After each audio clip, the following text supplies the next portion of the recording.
SAFM, South Africa's news and information leader. Stats SA urges police to investigate reports of criminals targeting census staff, and a task team has been appointed to look into controversial Gauteng tolling system. With the news at 12 o'clock, good afternoon, I'm Karabo Maladzi. Stats SA has asked police to investigate reports of criminals targeting census staff.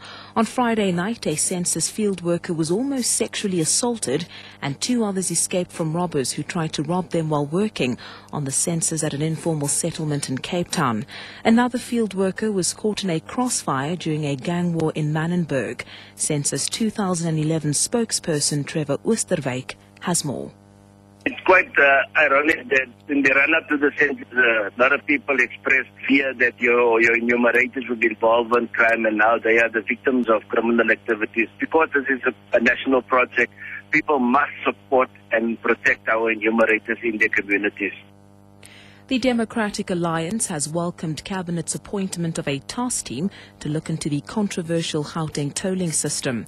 Transport Minister Sibusiso Ndebele and Finance Minister Pravin Gordhan will form part of the task team. The introduction of the tolls have been met with resistance from civil society groups, trade unions and business, with the DA launching an anti-toll campaign. Cabinet approved a reduced toll tariff in August, in which motorists will pay 40 cents and motorcyclists 24 cents a kilometre. The DA's Jack Bloom elaborates. So we hope it thoroughly reviews the Gauteng tolls. We hope that in particular they scrap the very complicated and expensive 14 billion rand toll collection system. There really are better ways to do this, but we really must not harm the economy of Gauteng.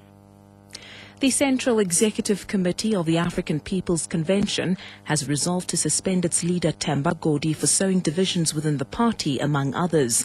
Letters of suspension are expected to be presented to Godi and 4 other party leaders. The decision to suspend them was taken at a national consultative meeting attended by over 260 party delegates from all provinces, which was held at the Germiston Civic Centre on Gauteng's East Rand yesterday. CEC member Mafemane Maringa sheds more light. They are expelling councillors, they are disbanding party structures illegally without the decisions or the mandate of the Central Executive Committee. They are suspended pending the outcome of the disciplinary hearing because they must come and present their case. 4 people have died in a head-on collision late last night at Uitenhage in the Eastern Cape when a minibus and car collided. The minibus was travelling in the direction of KwaNobuhle Township. Police say the deceased were all occupants of the minibus. 4 other passengers have been taken to hospital with multiple injuries. The names of the deceased have not yet been released. In another incident, a pedestrian was killed on the R75 while crossing the road.